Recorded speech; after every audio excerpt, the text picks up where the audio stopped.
Do you remember the way the world looked when a playground felt like an entire universe? When the metal slides seemed to touch the clouds and the distance from the swings? To the edge of the grass felt like a journey that could take all day?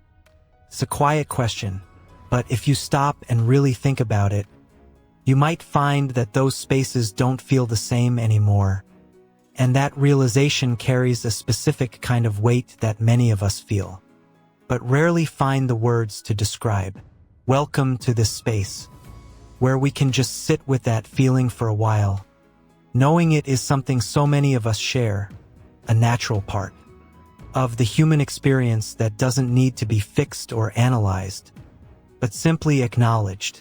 This isn't about growing up too fast or losing who you are, but rather about how our perception quietly changes over time, a phenomenon some people call the playground effect. It's that moment when the familiar places of our childhood lose their shimmering magic and become just places, and while it can feel like a loss, it's also the beginning of a much deeper way of seeing the world. This is the part many people don't realize at first, that the shift doesn't happen all at once with a loud bang, but in the quietest of moments, like when you're walking through a neighborhood you haven't seen in years and suddenly notice how narrow the streets actually are. You might remember a park where the trees seemed like ancient giants, with secrets hidden in their branches, yet standing there now, they are just trees, and the fence that once felt like the edge of the world is now just a waist-high piece of rusted wire. Can feel like the world has somehow shrunk, or maybe that we have expanded so much that the old magic no longer fits the shape of our lives. People often describe a sense of being an outsider in their own memories, looking at a schoolyard and wondering how something so small could have once felt so vast and full of possibility. Here's where the feeling quietly changes, because as the physical world seems to get smaller, the inner world begins to feel much heavier and more complicated than it ever did when we were just playing. We start to notice things we didn't have the language for back then, the way the paint is peeling on the benches, the tired look in a stranger's eyes, or the way the silence of an empty playground feels different than the silence of a library. It's a transition from a time when we lived entirely in our imagination to a time when we are acutely aware of the reality around us.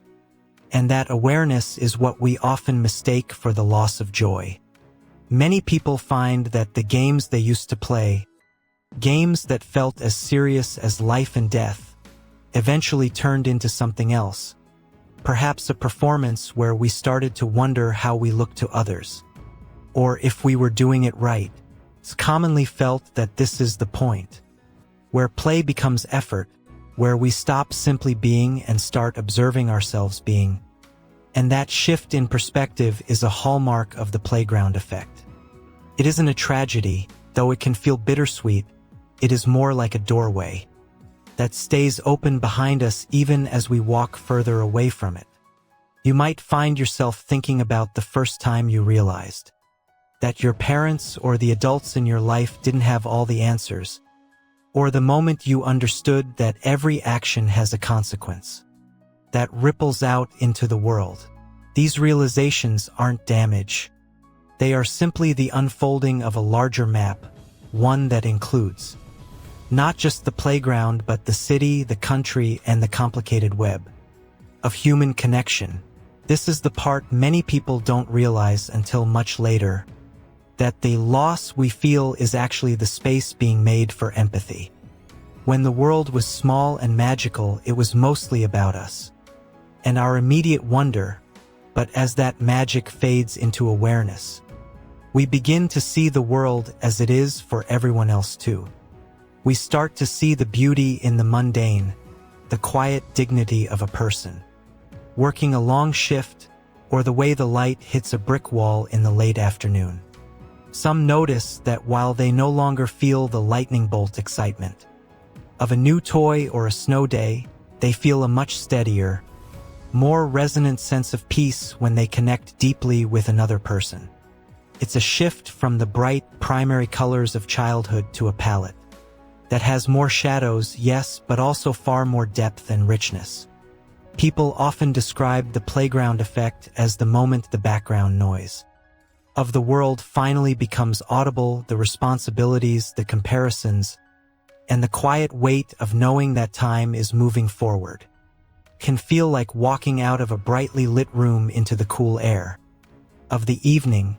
At first your eyes struggle to adjust and you miss the warmth, but eventually you begin to see the stars which were always there, but were hidden by the glare. We don't have to try to reclaim the playground or pretend that we don't see the peeling paint and the smaller scale of things, because trying to go back often only highlights the distance we've traveled. Instead, many find comfort in realizing that carrying this awareness is what makes us human and what allows us to truly care for one another. Here's where the feeling quietly changes once more, when we realize that the loss of innocence isn't the end of wonder, it's just the birth of a different kind of wonder, one that is rooted in truth rather than fantasy. It's the ability to look at a complicated, sometimes heavy world, and still find reasons to be kind, still find moments of genuine laughter, and still feel a sense of awe at the sheer scale of everything we don't know. The playground effect tells us that we have moved from the shallow end to the deep end, and while the water is colder and the bottom is further away, the view is much more expansive. Some notice that they carry their childhood spaces within them, not as places they can return to, but as a foundation for how they understand joy and safety.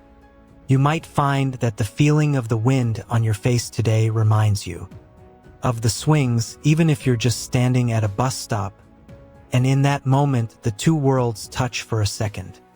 It is a transition that carries both loss and growth in the same breath, like the way a forest grows more beautiful as it ages, even as the small, delicate flowers of spring give way to the sturdy, deep-rooted trees of autumn.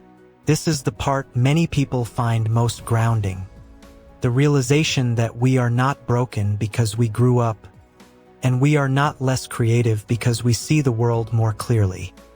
We are simply becoming more substantial, filling the space that our awareness has created for us. It's commonly felt that as we lose the simplicity of the playground, we gain the complexity of meaning, and meaning is what sustains us when the magic isn't enough.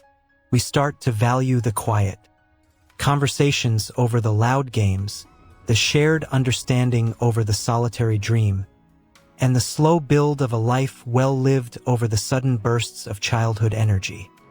As we look back on those playgrounds and those moments of pure, unclouded innocence, we can do so with a gentle smile, recognizing them as the beautiful beginning of a much longer story. We carry the memory of that magic with us, like a photograph in a pocket, something to look at when we need to remember where we started, but not something that defines where we are going. The world might feel larger and more complicated, and the path might feel steeper than it did when we were small, but we are also stronger, more capable of holding both the light and the dark at the same time. The playground effect isn't a closing door, it's the moment we realize the house is much bigger than we thought, and that we have the keys to all the rooms. What we lose in that easy, effortless innocence, we often gain in a profound, hard-won depth that allows us to truly see, truly feel, and truly love the world in all its messy, beautiful reality. It's the moment we begin to carry memory not as a burden, but as a compass and empathy, not as a weight, but as a bridge. As you move through your day, perhaps you'll notice a small moment that feels like a whisper from that old playground, and instead of feeling sad that it's gone, you can feel grateful that it was there to teach you how to look for the light. If this reflection resonated with you, feel free to like, comment, and subscribe. Thanks for being here.